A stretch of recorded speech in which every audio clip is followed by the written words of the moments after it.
ایک دن ایک گھنے جنگل میں ایک خوبصورت ہرن رہتا تھا۔ اس کے لمبے اور خوبصورت سینگ تھے اور وہ ہمیشہ اپنے سینگوں پر فخر کرتا تھا۔ ہرن کو اپنے سینگ بہت پسند تھے، لیکن اس کی پتلی اور سیدھی ٹانگیں اسے اچھی نہیں لگتی تھیں۔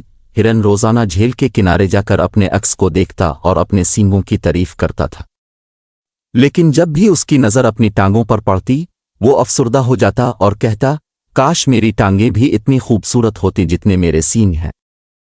ایک دن ہرن جنگل میں گھوم رہا تھا کہ اچانک ایک شکاری نے اسے دیکھ لیا۔ شکاری نے فوراً ہرن پر تیر چلایا اور ہرن تیز دوڑنے لگا۔ اس کی پتلی ٹانگیں تیز دوڑنے میں اس کی بہت مدد کر رہی تھیں اور وہ شکاری سے کافی دور نکل آیا، لیکن اچانک ہرن کے خوبصورت سینگ ایک درخت کی شاخوں میں پھنس گئے۔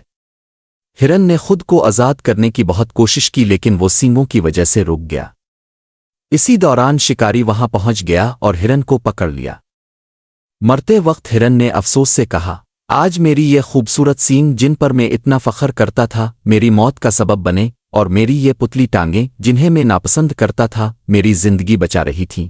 کہانی کا سبق: ہمیشہ اپنی خوبیوں اور خامیوں کی قدر کرنی چاہیے، کیونکہ کبھی کبھار وہ چیزیں جو ہمیں پسند نہیں ہوتی ہمارے لیے سب سے زیادہ فائدہ مند ہوتی ہے۔ یہ کہانی ہمیں سکھاتی ہے کہ بیرونی خوبصورتی سے زیادہ اہمیت اندرونی صلاحیتوں کی ہوتی ہے۔